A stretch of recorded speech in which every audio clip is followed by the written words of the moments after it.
امریکہ اور ایران کا جو سٹینڈ آف ہے وہ ابھی تک تو ہے، مگر اس میں کچھ تبدیلیاں نظر آ رہی ہیں۔ میرے ساتھ موجود ہیں جناب بریگیڈیئر ریٹائرڈ مسعود خان صاحب، جناب عبداللہ حمید گل صاحب، بہت شکریہ آپ دونوں حضرات کا۔ بریگیڈیئر صاحب، ایک تاثر مجھے لگتا ہے کہ جیسے کچھ سوبرنگ ہوئی ہے، اور جو لمیٹیشن ہیں، یہ لمیٹیشنز ہم نے وہ آپریشن شاک اینڈ آ میں بھی دیکھی تھی، تب بھی تاریخ کا سب سے بڑا ایک، اور دین وی سا کہ کس طرح بلیڈ کیا امریکہ نے۔ اور اب کچھ آپ کو لگتا ہے کہ کچھ تھوڑی سمجھ آ گئی ہے ٹرمپ صاحب کو کہ کوئی ان برائیڈلڈ پاور نہیں ہے، ہر پاور کی ایک لمیٹیشن ہوتی ہے، and the price might be far more than the gains if he gets into this kind of war۔ آپ یہ تصور ٹھیک سمجھتے ہیں جو آپ وہ تھوڑی سی ریکنسیلیشن کی بات کر رہے ہیں انڈیا سے، جو اس نے معاہدہ بھی کر لیا ہے، تو کیا کچھ سوبرنگ ہوتی نظر آئی ہے آپ کو بریگیڈیئر صاحب؟ جی بہت شکریہ۔ دیکھیں لیکن میرے خیال میں ٹرمپ جو ہے his a catch 22 position situation میں، اگر وہ ایسے واپس جاتے ہیں وداؤٹ اچیونگ آبجیکٹیوز جو اس نے سیٹ کیے تھے، ان کے بقول وہ سمجھتے تھے کہ میں کوئی سٹرائکس کروں گا اور جا کے میں تہس نہس کر دوں گا، یا سیکنڈ ہی سیٹ کہ میں ڈیل کروں گا۔ اگر کچھ بھی نہیں ہوتا اور اس سے واپس جاتے ہیں تو آپ دیکھیں کہ اب ان کی کیا سٹینڈنگ ہے۔ ٹیرف کے معاملے میں حالات ان کے بالکل خلاف جا رہے ہیں، لوگ سارے دوڑ کے چائنا کی طرف جا رہے ہیں۔ ابھی ہم نے آسٹریلیا کو دیکھا، کینیڈا کو دیکھا، اب یونائٹڈ کنگڈم وہاں پرائم منسٹر وہاں پہ چلے گئے ہیں، تو وہ چیزیں مس فائر ہو گئی ہیں۔ اور اس کے علاوہ پھر آپ دیکھیں کہ جو اس کے علاوہ جو ان کا اپنے جو ودن جو ان کی اپروول ریٹنگ ہے دیٹ ہیز ڈراپ ٹو 55%۔ تو وہ بھی ایک چیلنج ہے۔ مڈ ٹرم الیکشنز ہونے ہیں، اور مڈ ٹرم الیکشنز میں دیکھیں کہ کانگریس میں بھی یا سینٹ میں بھی اتنی میجارٹی ان کی نہیں ہے۔ اگر یہ الیکشنز، اگر اس طرح کے حالات و واقعات ہوتے ہیں جو ان کے آبجیکٹیوز کے مطابق نہیں ہوتے ہیں، تو الیکشنز میں مسئلہ ہو سکتا ہے۔ اگر مسئلہ ہو گیا تو یہ الٹیمیٹلی جا کے امپیچمنٹ ہو سکتی ہے۔ اور پھر دیکھیں ایپسٹین فائلز ابھی از اے ہینگنگ سورڈ، جو ابھی تک چیزیں کھل رہی ہیں، آ رہی ہیں، تو اچھا وہ معافی بھی چاہتا اس میں ہوں، بھی ان کی بھی میں معافی انوالومنٹ چاہتا ہے۔ ہوں، روکتا ہوں، آپ نے بہت ایپسٹین فائل میں کلنٹن اور ہلری کلنٹن نے ٹیسٹیفائی کرنے کا بتا دیا ہے، اور اس میں اتنا بڑا گند نکل رہا ہے۔ Do you see it is going to have some impact on the politics and the future of Trump, brigadier صاحب؟ بالکل ایسے ہی ہے، اور جس طریقے سے ابھی تصویریں تو آ رہی ہیں، لیکن جس طریقے سے یہ ٹیسٹیفائی کرنے جا رہے ہیں میاں بیوی، تو اس کے بڑے سیریس امپلیکیشن ادروائز بھی دیکھیں کہ بہت ساری چیزیں تو انہوں نے روکی ہوئی تھی جسٹس ڈپارٹمنٹ نے، لیکن اگر وہ بھی آتے ہیں تو پھر آپ دیکھیں کہ پھر تو بہت سیریس امپلیکیشنز ہوں گی۔ اب رہی بات دیکھیں کہ جس طریقے سے ریٹرکس آ رہے ہیں کہ اگر بات چیت فیل ہوئی، کوئی سیٹلمنٹ نہیں ہوتی ہے، دین بیڈ تھنگس ول ہیپن، پھر وہ آپشن ہے۔ لیکن میرا خیال میں جو ابھی استنبول میں بات چیت جمعے کو ہونے جا رہی ہے، آپ سمجھ لیں پاکستان اینڈ ترکیہ یہ دو ممالک تھے، they were instrumental behind the scenes۔ اگر آپ کو قاضی صاحب آپ ریکال کریں، پریزیڈنٹ ٹرمپ نے کیا کہا تھا جب فیلڈ مارشل عاصم منیر کی ان سے ملاقات ہوئی، تو اس کے بعد کہا تھا یہ لوگ پاکستان جو ہے ایران کو بہت بہتر سمجھتے ہیں، یہ میڈیٹ کر سکتے ہیں، یہ ان سے بات چیت کر سکتے ہیں۔ سو فائنلی پاکستان اور ترکیہ پریویل کر گئے ہیں۔ سو اب پاکستان کے جہاں پہ ایک امپورٹنس بھی آ گئی ہے، اب بات چیت میں جو کیا ہوگا تو وہ بہت میٹر کرتے ہیں، لیکن پاکستان کا جو کردار ہے، اسی میں اب میں کور کر دوں، سر میں اسی انٹرلاکیٹر معاملے جو کو عبداللہ پاکستان صاحب بن کے گیا ہے۔ سامنے جو ہے وہ لے کے جاتا ہوں۔ سر جو مذاکرات کی بات ہم جب کرتے ہیں کہ ایران اور امریکہ کے درمیان مذاکرات کی بات ہو رہی ہے، تو یہ تو 2025 میں جون میں بھی ہوئی تھی، اور اس وقت مذاکرات ہو رہے تھے اور امریکہ نے حملہ کر دیا تھا۔ کیا یہ ٹائم گین کرنے کا ایک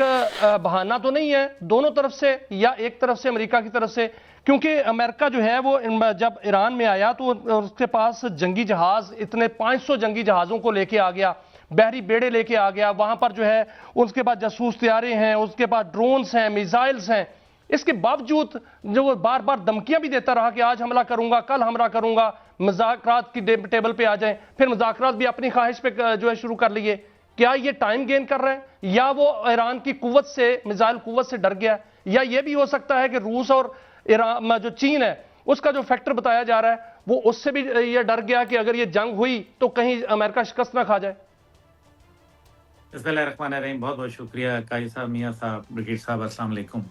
دیکھیں جہاں تک تعلق ہے جی ایسی صورتحال، آپ کو یاد ہے پچھلے پروگرام میں میں نے آپ سے کہا تھا کہ امریکہ ہر ممکن کوشش کرے گا کہ جنگ نہ ہو، اور اس کی وجہ یہ ہے کہ وہ اصل میں تو صرف اسرائیل کو یہ دکھانا چاہ رہا تھا کہ میں لک بزی اینڈ ڈو نتھنگ والی پالیسی تھی۔ اور اس سے پہلے کہ اسرائیل کے اندر اور وہ یہودی لابی اور وہ سارا جو جیرڈ کشنر کا تعلق ہے، اور جس طریقے سے نیتن یاہو کے ساتھ، یہ ساری چیزیں اپنی جگہ، لیکن ریالٹی یہ ہے کہ امریکہ never wanted to attack a country جو آگے سے کھڑی ہو جائے صحیح معنوں میں لڑنے کے لیے۔ ان کا یہ خیال تھا کہ یہ ہم نے ایران کی کمر توڑ دی ہے، لیکن یہ پتہ چلا کہ ان کے جو میسائل ٹیکنالوجی ہے وہ فار سپیریئر ٹیکنالوجی ہے، اس کی جو پریسیجن ہٹنگ پاور ہے وہ بہت بہتر ہے۔ ان کے جتنے بھی ڈیفنس میکنزمز ہیں جو انہوں نے بنائے تھے وہ کامیاب نہیں ہوئے، اسرائیل نے دیکھ لیا ان کا نہ۔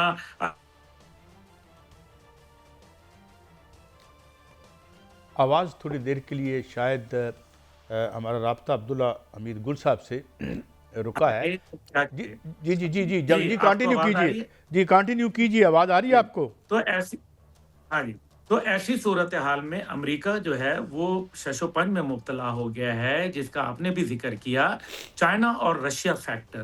دنیا کے اندر یہ بھی ملک ہے نا جو اپنی ٹیکنالوجی کو جنگ کے میدان میں ٹرائی کرنا چاہیں گے، اور جو میری اطلاعات ہیں DF-21 اور DF-26 میسائل جو کہ جو ہے ایئر کرافٹ کیریئر کلر کے طور پر کہلاتے ہیں، 2 کارگو شپ جو ہے وہ چائنا کی وہاں پہنچی تھیں۔ اس سے پہلے رشین اینٹینوو جہاز جو ہیں وہ بھر بھر کے آئے تھے، ان میں کیا آیا تھا یہ تو اللہ ہی جانتا ہے۔ اس کا مطلب یہ ہے کہ کچھ نہ کچھ ان کو ایک اپنی سیکیورٹی تھریٹ تھیں۔ اب آپ دیکھیں کہ ان نے 2 تاریخ اور 3 تاریخ کو باقاعدہ آبنائے ہرمز کے اندر اپنی نیول ایکسرسائزز جو ہے وہ کنڈکٹ کی ہیں ایران نے۔ تو ایک وقت میں ان کو دھمکیاں مل رہی ہیں، اور دوسرا یہ ہے کہ وہ دھمکی سے مروب نہیں ہو رہے، بلکہ آگے سے مزید جو ہے وہ تمتنا لے کے جو ہے وہ کھڑے ہوئے ہیں۔ اس سے بڑا واضح نظر آ رہا ہے کہ اسرائیل کو جو تھریٹ تھی کہ ہمیں جو ہے وہ بخشے گا نہیں، اور جو ریجنل کنٹریز ہیں جنہوں نے یہ کہا کہ خدا کے لیے مت حملہ کرنا ورنہ وہ ان تمام ایئر بیسز کو نشانہ بنائے گا، اور پھر ظاہر ہے ان کے ممالک کے اندر اگر اس قسم کا عرب دنیا میں ناخوشگوار واقعات ہو جائیں تو پھر ان کی معیشت تو اس کا دھڑن تختہ ہو جائے گا۔ پھر ساتھ ہی یہ ہے کہ آپ دیکھیں کہ ابھی تک IAEA نے جو بتایا اس میں اس نے یہ کہیں نہیں کہا کہ تابکاری پھیلی۔ جب امریکہ نے بنکر بسٹرز جو بامز تھے ان کو ان کے نیوکلیئر سائٹس کے اوپر حملہ کیا، تو اس کا مطلب ہے کہ وہ جو ہنڈریڈز آف kg جو نیوکلیئر وہاں پڑا ہوا ہے جس کو آپ انریچڈ یورینیم کہتے ہیں، تو وہ پھر ہے تو خطرناک نا۔ اس لیے جو مارجن آف ایرر ہے امریکہ کے لیے وہ بہت کم ہے، اس میں کوئی شک و شبہ نہیں ہے کہ یہ ایک ڈیلینگ ٹیکٹکس بھی ہے، یہ لوگوں کو دکھانے کی بھی ٹیکٹکس ہے۔ اور یہ بھی میں آپ کو بتاتا چلوں، امریکن بحری بیڑا آیا ہے جانے کے لیے نہیں آیا، یہ یہاں کھڑا رہے گا، یہ علاقائی ممالک کے سیاست کو بھی تبدیل کرے گا، اور یہ خطے کے اندر مزید لچ تلنے کا سبب بنے گا، کیونکہ امریکہ کو یہ موقع مل گیا ہے کہ ہم جو ہے کسی بہانے سے، بیکاز دے آلویز ایک پری ٹیکسٹ جو ہے وہ کرتے ہیں اور اس کی بنیاد کے اوپر یہ آتے ہیں۔ اب جب ان کو موقع مل گیا ہے تو وہ کبھی چائنا اور رشیا کو اس ریجن کے اندر انٹر کرنے کی، اچھا یہ آپ نے بڑی امپورٹنٹ بات کی عبداللہ گل صاحب، آپ نے بڑی کمال کی ہمیں یہ انسائٹ دی ہے کہ یہاں یہ سٹے کرے گا۔ میں ایک اور اینگل سے بریگیڈیئر صاحب اسی بات کو، گل صاحب کی بات کو آگے بڑھاتا ہوں۔ جو چائنا کا ایک ایکسپینشن ہے، اکنامک ایکسپینشن، کیا وہ ان ٹیکٹکس سے وہ تو کھڑا ہے، اور وہ جو وہاں کھڑا ہے وہ حملہ بھی کر سکتا ہے اور ٹارگٹ بھی ہے، تو کیا وہ چائنا کی جو مارچ ہے، میں اکنامکلی کہہ رہا ہوں، اس کو وہ تھاٹ کر سکتا ہے یا اس کو سٹیم کر سکتا ہے؟ میرا خیال میں بالکل نہیں کرے گا، نہ چائنی دیکھے ادروائز بھی چائنا اور رشیا ویسے بھی ایکٹیولی کسی چیز میں انوالو نہیں ہوں گے، بیہائنڈ دی سین وہ جو سپورٹ کرتے رہیں گے، لیکن ادروائز فزیکلی کسی چیز میں انوالو نہیں ہوں گے۔ رہا امریکہ کا تو وہ یقیناً دیکھے کہ ان کا تو مقابلہ ہی چائنا کے ساتھ ہیں۔ دیٹس وائی اگر ابھی ریسنٹلی کوئی اگر انڈرسٹینڈنگ،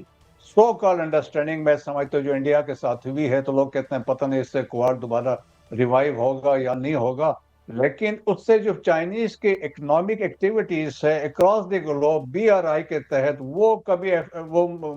نہیں ہوں گے کیونکہ بہت سارے ممالک کا انٹرسٹ ہے. اور اب جس طرح میں نے بات کی ہے کہ دنیا یورپ اٹھ کے چلا گیا